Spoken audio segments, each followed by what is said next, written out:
you've decided for some reason that you want to move, be it the school district, maybe you want to move to a state where the leaders focus on reading, writing, and arithmetic. Am I right? Maybe that's why you want to move. Or maybe your house is too small. Maybe you need some more space. Maybe you need a study. You're tired of having to work on the dining room table. Or maybe your home's too big. Maybe that bonus room, now that the kiddos have gone off to college, maybe that bonus room isn't needed anymore. No one ever goes upstairs to the 4th and 5th bedroom, or no one ever goes to play in the bonus room anymore. It's just kind of empty space up there. Or maybe you've got one of those weird neighbors who sits there in the backyard and stares at your dog in the backyard while your dog is literally barking at it. Like, what is up with those people? Look, I get it. I've been there. I've had those neighbors, okay? Yeah, I wanted to move, and I did. I moved, okay? I get it.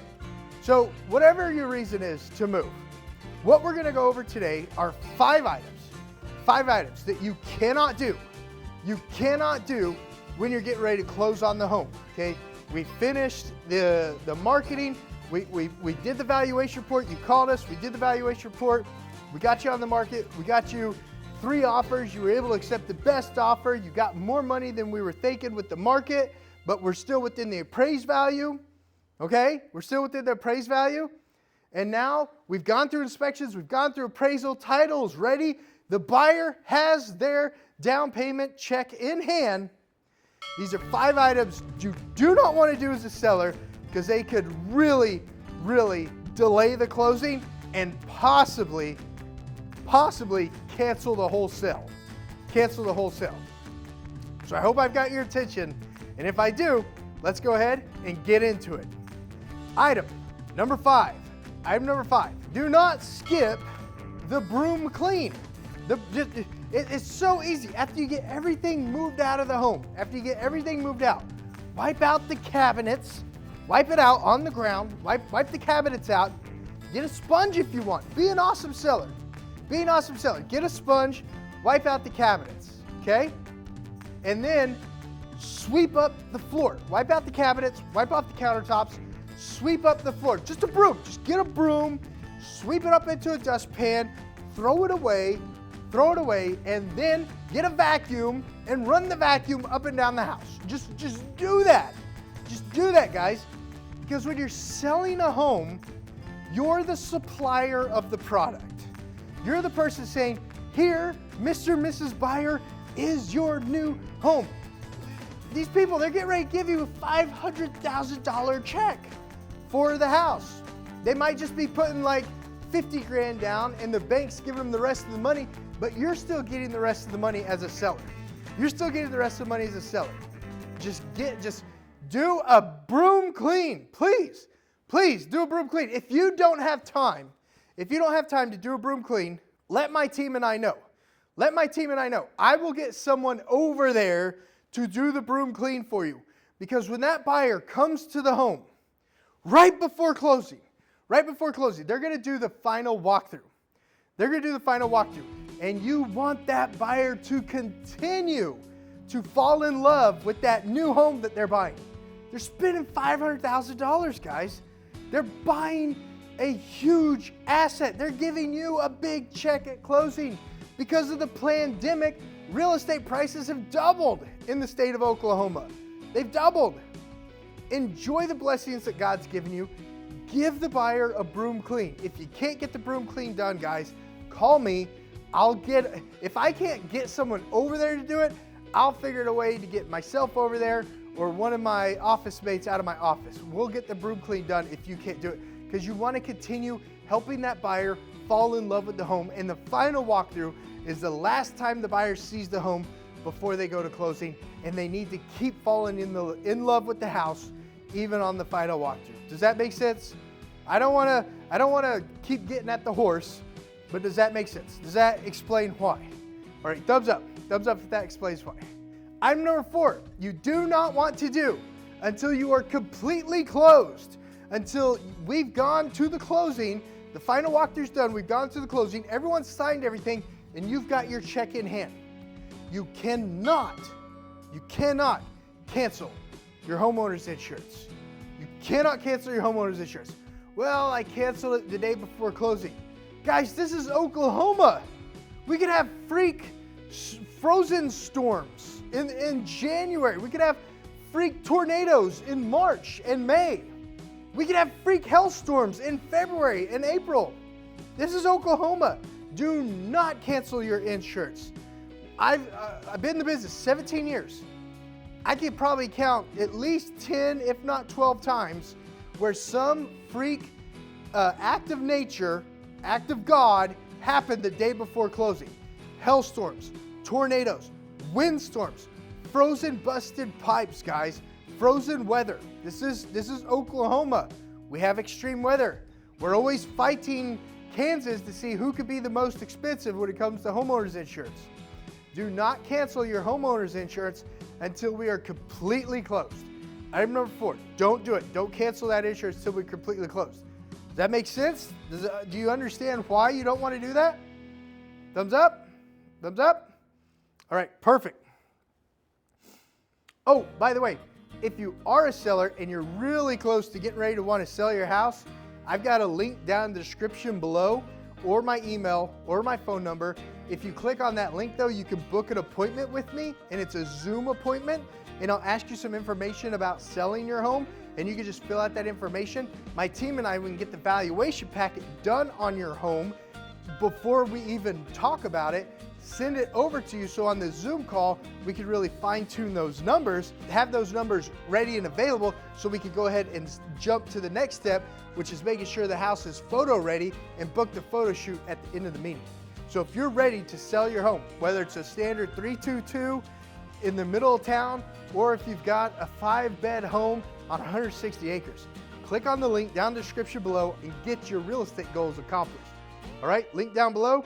Let's go ahead and talk about item number 3 that you do not want to do. Item number 3 that you do not want to do before you sell your home. Oh my gosh. Item number 3, do not have other plans when it comes to closing. When we go over the purchase agreement, because you'll get the purchase agreement in, we'll summarize it. One of the focal points of the purchase agreement, when we get it in, when we're selling your homes, guys, is the closing date. And we always ask you, do you have any other plans that week of closing? And we say that week of closing because even though we have a set closing date, sometimes it doesn't always happen on that set closing date. So on the closing date and that week of closing, if you're going to be out of town, you've got to let us know so we can get you pre-signed. We can get you pre-signed if you let us know ahead of time. But if it comes down to the wire and all of a sudden you got to go out of town, unless we could get a mobile notary or a pre-signing done before you go out of town, that might delay closing. And if you're getting ready to get a $500,000 check, whatever you're going to do has to be worth more than the check you're going to get at closing. Because if what you're going to go do isn't worth more than the check you're going to get at closing, then you've got to readjust your schedule. And that's why whenever we get a contract on your home and we accept the contract on your home, one of the biggest questions my team and I always discuss with you is this closing date good for you? Is it good for you? We've had, over the last 17 years, we've had a couple times where out of nowhere, one of the spouses couldn't make it to closing. We've always been able to work it out. But the more notice we have, the easier we can make your closing process. You hired us to help you sell your home. Our job is to make that process as easy as possible. But it's a give and take. You've got to give us some notice. You've got to let us know when things come up, because we could usually figure out workarounds. But there have been times where the workaround was a delayed closing. And luckily, each time that happened, the buyer's rate didn't adjust. We still had time built into the buyer's rate lock, and there were no penalties for not closing as contracted. It's a legally binding contract. So that closing date is very, very important, and it's part of a legally binding contract. If you don't close at that date, the buyer could ask you for specific performance. Now, if they're going to go that route, then they're usually willing to work with you. Or Another worst case scenario, that buyer could just wipe their hands clean of it. This isn't legal advice. I'm not an attorney, but these are just things that the contract says. If you don't close as scheduled and as agreed upon, you could end up losing the whole buyer, and then we got to start the whole process over again, and that's not good for anybody. So that closing date, both parties, everyone who owns a share of that house has to be at the closing. Does that make sense? Do not skip closing. Do not skip closing. But if you need to skip closing, give us enough notice. We could work out a pre-signing, or we could work out a mobile notary where you're at. All right? Thumbs up? Thumbs up? All right, perfect. Oh, real quick, by the way, if you're an agent and you're enjoying my videos about real estate and you're getting value from that, call me, guys. I want to work with you at XP Realty.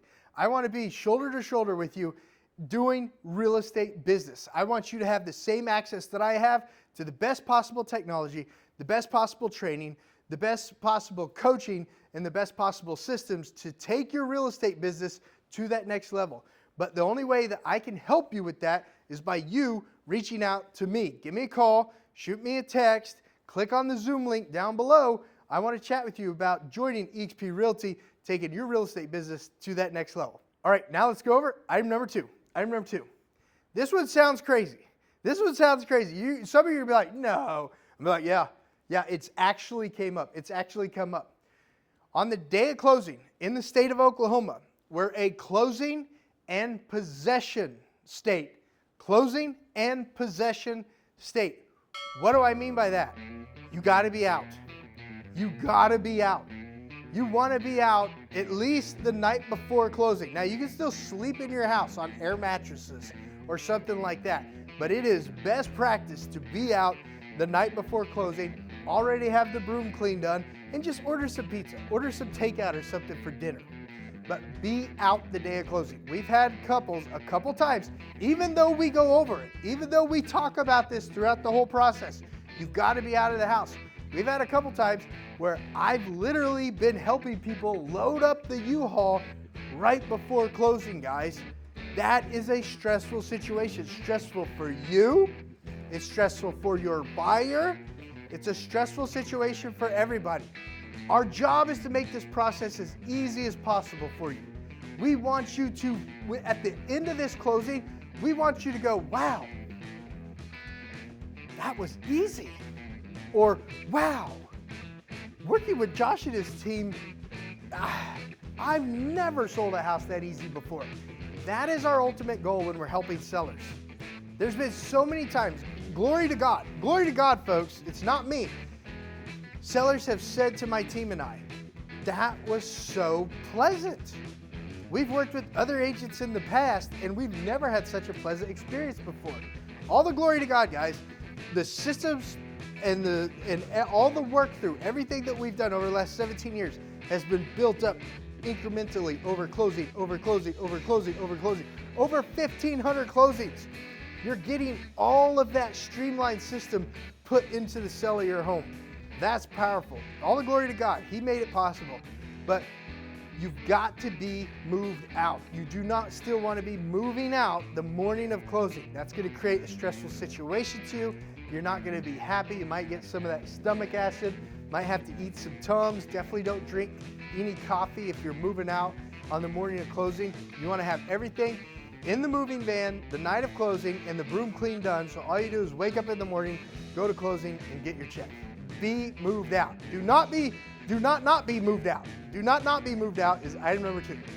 Okay, does that make sense? Closing and possession state. Closing and possession.